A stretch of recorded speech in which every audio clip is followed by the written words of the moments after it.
Hello, hello. Thanks everyone for coming out to our talk today. We're going to be going over real-time botnet defense, AI-driven detection and mitigation on Databricks.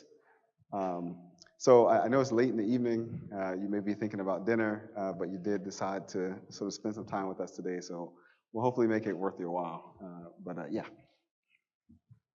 And a disclaimer, so everything that our opinions is that we're saying today is basically ours, and it's not the views of CVS Health and any of its affiliates. And so this is just our opinions. So to get started, I just want to kind of sort of break the ice. Who here has lost personal data, like through a breach or anything like that? Yeah. And so as you know, there's been millions and tons of breaches over the years. This is typically a bad thing. And also too, like, have you ever tried to go to one of your favorite, say, websites, and the website is down, you can't get to it, try to order a ticket? We also know that these DDoS attacks or denial of service attacks are hugely a problem, and these are usually related to bot attacks.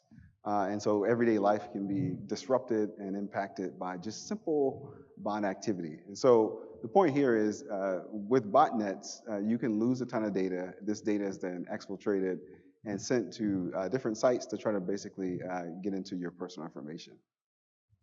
So with that, I just want to level set, but with that, we'll go ahead and get started with introductions. So my name is Andrew Hinton. I am a principal data scientist at CVS Health. And I'm Virender Dhiman. I'm the staff data scientist at CVS Health, and I work with Andrew. Awesome.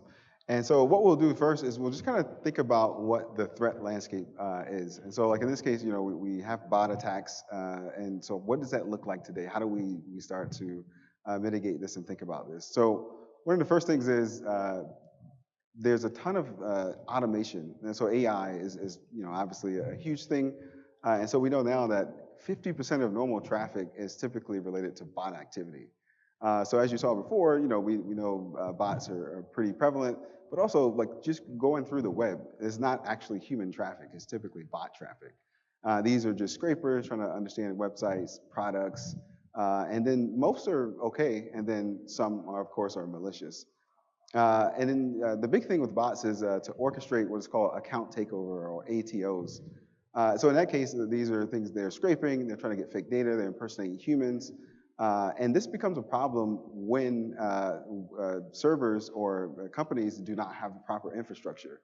So you can only handle so many requests, but if many of your requests are coming from non-human actors, that becomes a problem. And so people like us who want to actually access resources, we tend to lose that.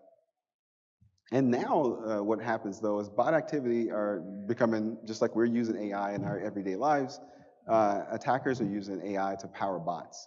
And so what this means is that the threats now are evolving. They're no longer just simple bot activity or just simple, you know, a ton of requests.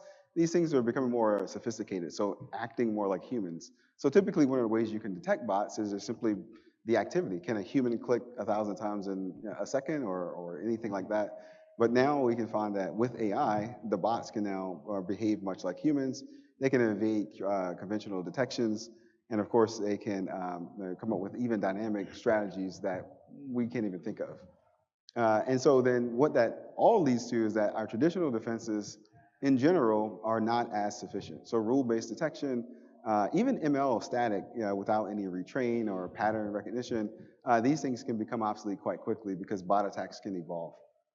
And then, of course, because we have legacy systems that may have previous or rule-based detections, this also will be a severe limitation. And so what I want to kind of just level set here is more, most major enterprises have some form of bot defense. And so this isn't a problem that is not thought of. This isn't a problem that is unsolved. There are plenty really great bot defense companies that specialize in this. But what we do know is that in some situations, that is not sufficient. And attackers, they can evolve at rates that are sometimes faster than any sort of traditional defense. So what we'll do here is just kind of walk you through what exactly a botnet attack looks like. So in general, the way that we think about this, and this is really high level, super simple, is that there's a bot attack, and then there are some security teams. So we know we have these defenses. These defenses are sometimes evaded, and then somebody at some point has to investigate and then figure out a way to actually stop it. So if your automated defenses fail, a human at some point has to investigate and do what we sometimes refer to as forensic investigation. And then this is a purely today a manual process. And so then there's also trial and error. So like you go in, you have to figure out the signature, you implement the signature, and your number one goal is not to impact normal traffic. So if you come in, let's say you want to block some traffic, you set a rule and it blocks normal traffic. Well, now you've created the opposite effect that you actually wanted. And so it's a really intricate process, and the super specialized teams of folks sort of investigate this. But what we thought when we looked at this was, can we automate this? Can we use machine learning? Can we use AI to solve this? This is purely a manual process. And so now to kind of put that into perspective, we know humans have to do it, but what does that look like? So when a human is doing this, what we found is that this is quite difficult. And so if I give you sort of a toy example, let's suppose that there are 50 attributes. And so these are 50 things that you can build a rule on or block traffic on. And if we just take those simple sort of 50 attributes, and in this toy example, we're just going to say the cardinality, so the number of unique values is just 100 per actual attribute. And if we just want to say block on 4 rules, well, then that's 230,000 possible combinations of just attributes. And so if you naively went in, you'd have to pick from this space. But then when we consider like how many value combinations, that turns into 100 million. And then if you consider like overall partitions, or these like if you actually examine every single one, then that's 2 to the 13th. And that's just a simple example. And so what we refer to this as, of course, combinatorial explosion. And so as we have more attributes, more sophistication, it becomes incredibly difficult for a human to then actually understand how to block a rule. I mean, you do have experts, you do have experience, and that space is not usually fully explored, but it is indeed a large space to explore. And so with that, and I'm just trying to point to how difficult this problem can be, is that really there's no silver bullet. There's no simple solution to this. I mean, despite really awesome software and advances, at some point a bot attack can get in. And the reason for this is that you need custom rules. And so even if you were to look at your overall global traffic, there is still, for some organization, a unique attack. And so that one botnet may not actually behave in the same way it behaves in, say, a different enterprise, and that creates problems. So there really isn't just this one-size-fit-all in general, but not in every single case. And one thing I like to kind of think about is this asymmetry of effort. And so what I mean by that is an attacker can evolve. I mean, with AI, with machine learning, they can evolve these signatures rapidly. And let's say it takes us an hour to sort of do an investigation. They can change the signature as soon as they notice that their traffic is actually now not getting through. They can spend a minute or two, change a few variables, and now they're back in. And then we're back in a cycle of catching up, spending more time. And so there's just an imbalance of what it takes. And because of AI, because of the different variables, the patterns, the timing, is near infinite rule possibilities. And so you don't really ever have a simple solution. And so what that all boils down to is just simply this is a trial and error process guided by experts. So then, like what we thought then, like kind of going back to why we're all here is, what if we could basically detect these bot attacks, these really custom or tricky ones, automatically, and then also generate a rule. And so then what we're basically saying is that we can monitor, detect that something unusual happened, and then as soon as that unusual behavior is detected, then we generate a rule to block it. And so then that asymmetry is now kind of brought into a more reasonable perspective. And so we can kind of block almost as fast, in theory, as a rule can be generated. And so now we're back into a sort of a fair game. And instead of, hey, I can spend 1 minute, you take an hour, I can do this all day, and then it takes time and resources. And so with that, we'll move into section 2, where we're kind of like, what we did is we introduced a system to sort of do this, and I'll pass it over to Virender to discuss. Hello. Good evening, everyone. So now I just wanted to level set that all of you are excited enough to find out like how do we do this, So it's an NP hard problem. So as Andrew mentioned, then it's not a trivial problem. So we start with developing an AI-powered solution for modern security. So what does that mean? So we need to analyze millions and millions of records okay? So we are at Data AI Summit. So let's talk about data first, right? So if we navigate through this data, so we have to develop an AI-driven platform with automated forensic investigation. And when we say that, so how do we do that? So it has to have some key capabilities to make it happen, right? So it has to have real-time anomaly detection on unsupervised data, and then it has to do the automated rule generation. What does the rule generation mean? So basically, can we block the traffic? If we find out anomaly in the traffic, can we block it, right? So to block the traffic, we have to generate the rules, and those rules need to be scalable, and it has to be like automated way. And then it has to be like proactive threat blocking. So without letting us know, without letting user know, user letting us know, can we block proactively, you know? So if you see that the forensic integrative investigation tool is going from reactive to proactive journey. So basically, if you do reactive approach, so we have the threats, we have the attacks, and then we do the manual investigation. We find out signature of the traffic, and then hackers change the signature again, and then we have to generate the manual rules. It's a cat and mouse game. So can we stay ahead in this game? So for that, we have to make sure that we do the real-time detection. So we have to do the behavior analytics, and then ML models, and then threat scoring to generate, how confident we are in the anomaly detection.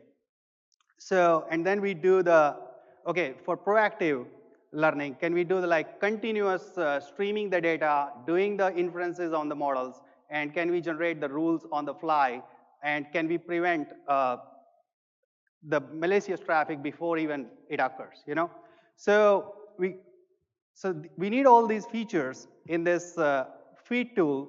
So how do we do that? Okay, what the architecture look like? So if we go with that way, so we have data sources. If we talk from left to right, so we have multiple data sources. So main one is the HTTP traffic data, and we will go into the details of that. And then we have to somehow intake that data.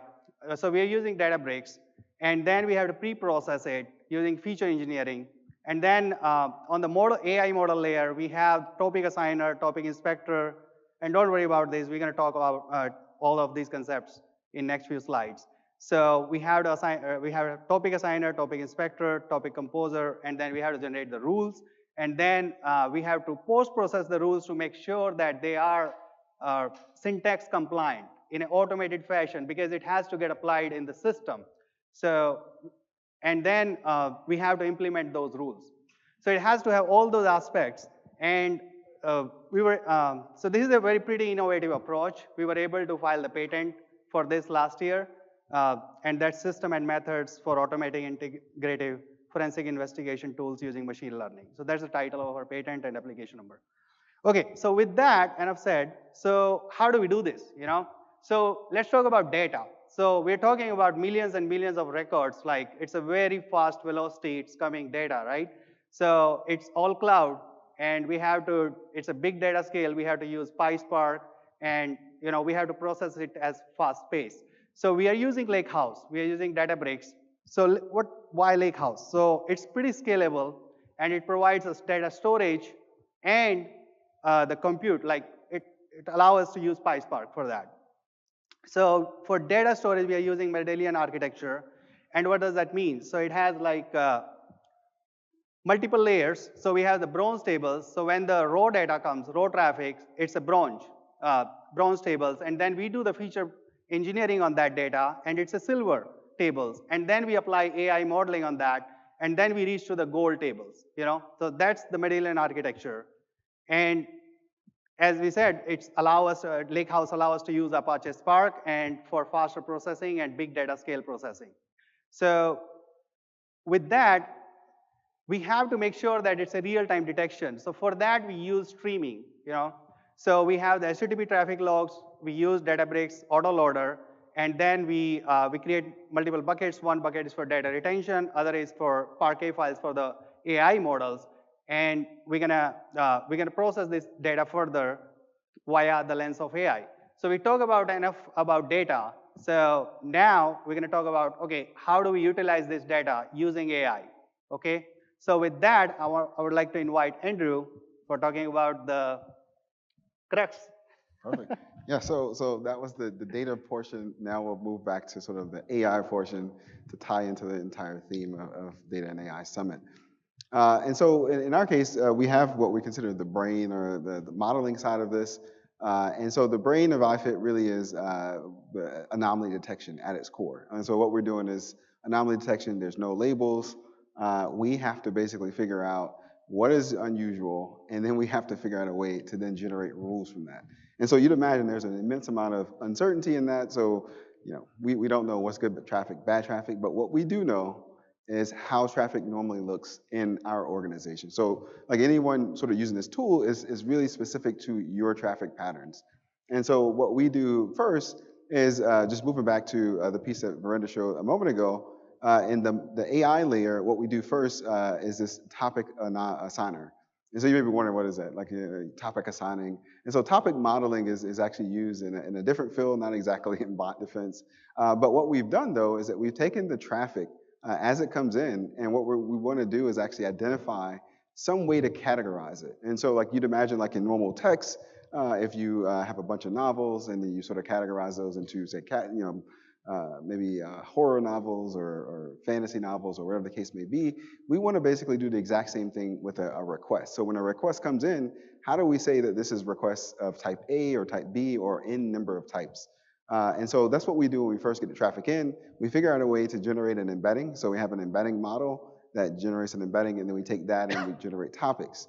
So then the next step, what we'll do is we'll do what is composing of those topics. So we need to put them in a way that we can actually use them. And so what we're doing there is looking across our data, we're putting topics and traffic into certain areas. And I'll talk about these components here in more detail in a second.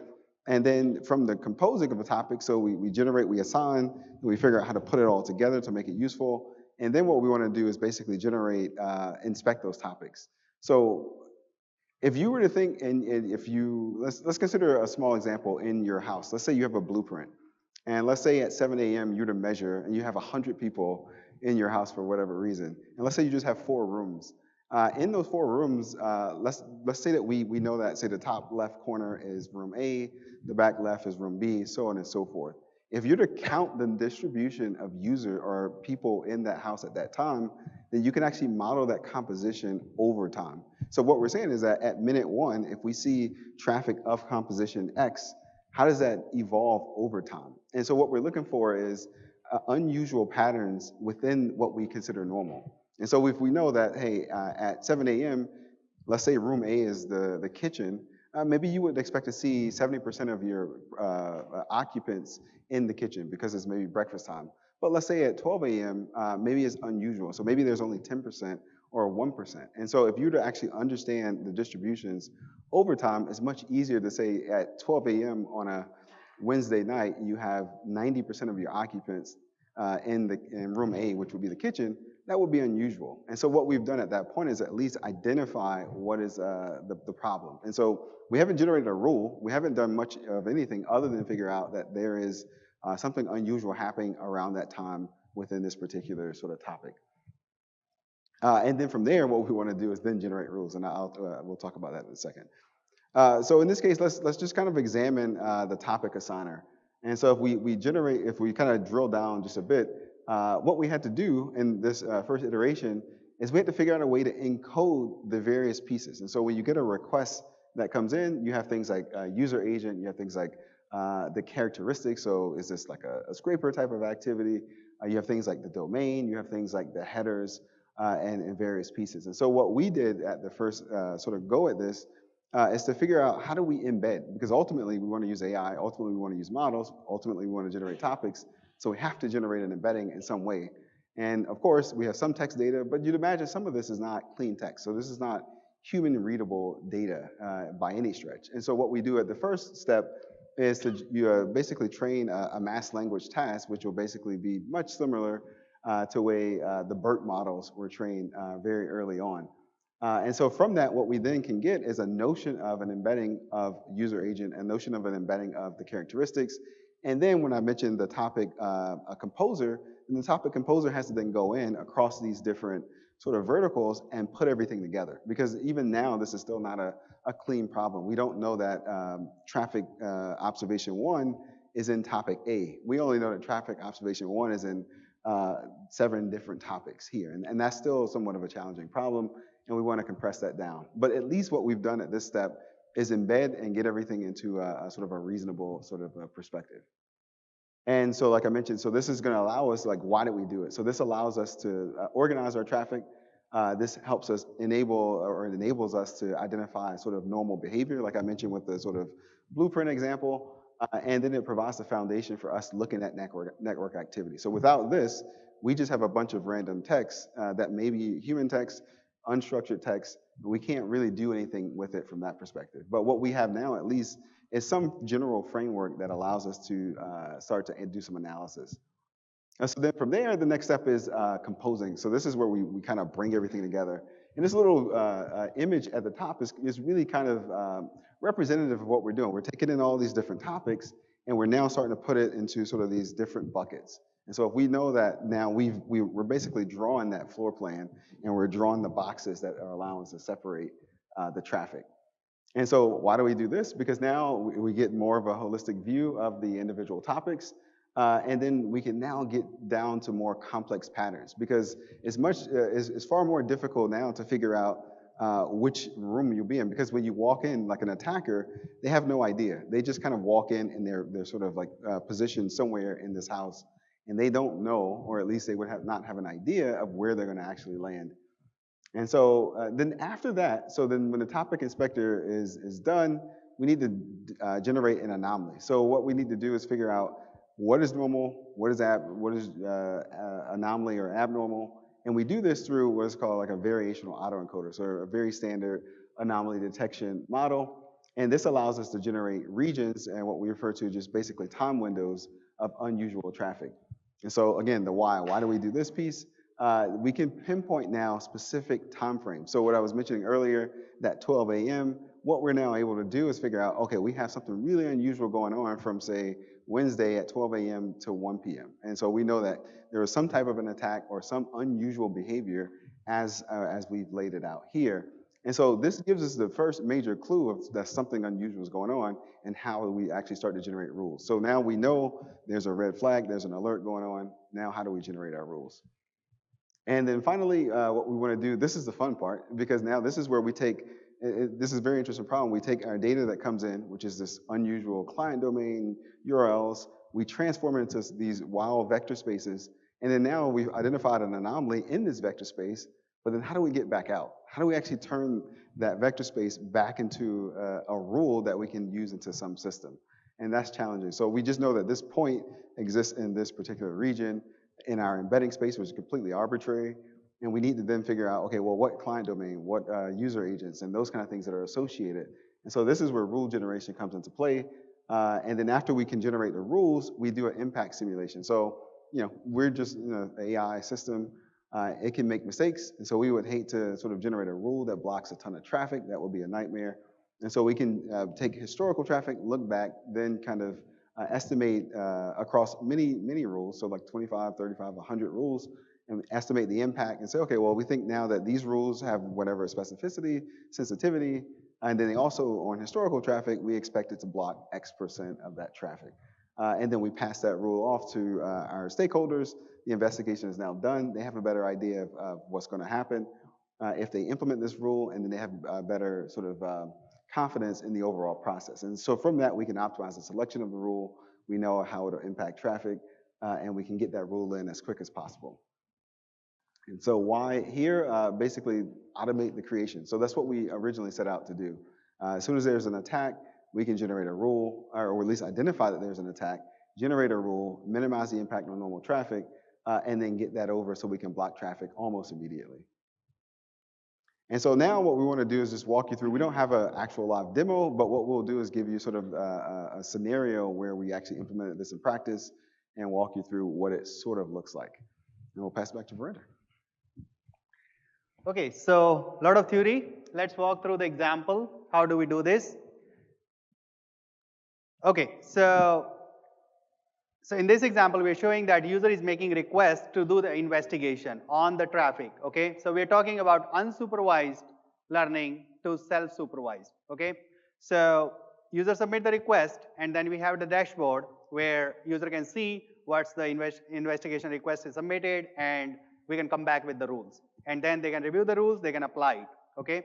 So then we have to, in the back end, what's happening is it's AI ML is doing the anomaly detection and generating the rules.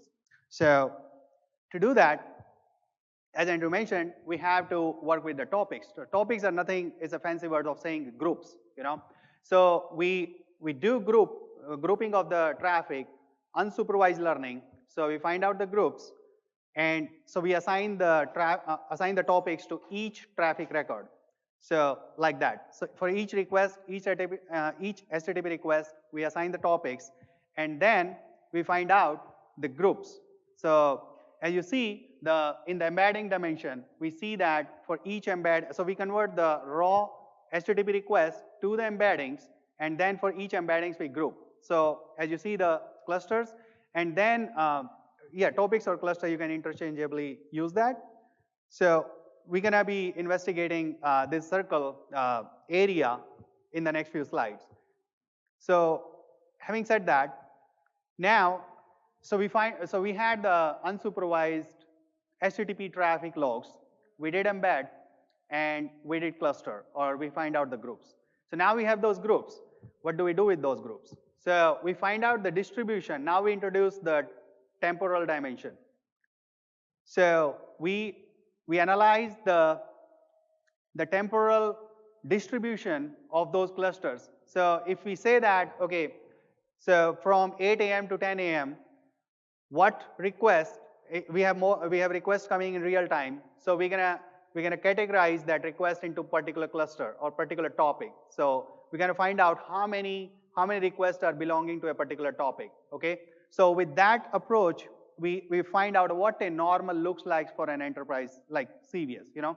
So we find out, okay, if you see this graph, the green bottom line is the normal traffic. That's how the distribution should look like across those topics. And then we have the mean, the expected average, the yellow one, and the blue one is what the real one coming right now. So as you see on the right hand side, there are like a particular spike that is happening in the traffic. So what do we do that? We pass this temporal time series data to the variational autoencoders, and then we find out with a certain 95% threshold, we find out what are the anomalous requests are. So with this topic distribution, and we highlight these red ones are the anomalous traffic data. So we went from completely unsupervised to find out these anomalies using unsupervised way. Okay. So what do we do after that? So we can look this anomalous traffic. Okay, we can analyze it further, and we had this figure 2 slides back where we said that, okay, we're going to analyze this region. So when we zoom in this particular area, we found that we can find out the contours, and we can precisely label the HTTP request whether it's anomalous or not. So now we are entering into territory of self-supervision. So we went from unsupervised to self-supervision. So now the next challenge was that we have to, okay, now this is good that we find out the anomalies, this traffic looks anomalous. Okay, so now we have to generate rules. Okay, why that is anomalous? We have to explain it to the stakeholders. We have to find out, okay, what are the key attributes those are contributing to that anomaly. So for that, to generate the rules, we use the decision tree approach. So that is a naive way to create the decision tree. So to do that, we have to, I'm giving the naive example. So we can do, one simple approach is to do the one-hot encoding and then create the decision rules around that. So this is a trivial example, but real life is not that trivial. So how do we do that is we select the feature importance. So we fit the random forest, and we find out the best decision tree out of that. And we look through the variations as well. And we find out, okay, what are the top 10 contributing features, most important features, and then we generate the rules around those features. So in this example, we see that, okay, so as you understand that it can go left and right, and it can find out if x2 is less than 3, then it's go to left branch, and then so on and so forth. So that's how we generate the rules. And I mean, in the implementation, there were more challenges, but yeah, I mean, we were able to navigate all those through. So with that, I wanted to do the conclusion. So Cool. Andrew. Right. So I'm sure this has been a whirlwind of data and AI topics and things that we probably don't normally think about. But just really high level, we'll just kind of move back to some of the conclusions. So what we did is that we wanted to introduce just the overall importance of like data and the AI relative to this bot problem, which is more in the security domain, and in general is not a glamorous kind of thing to work on in terms of impact. It's behind the scenes. You know, when we do this right, there's no impact. Life is nice and cool. Otherwise, when we make mistakes, attackers are able to get in, disrupt our normal lives. So this is a really challenging problem. But what we're able to do is leverage a ton of data.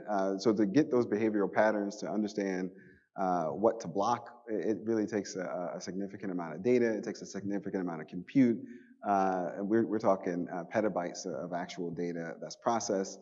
We train models on millions and millions of records. And so it's a really, really interesting problem.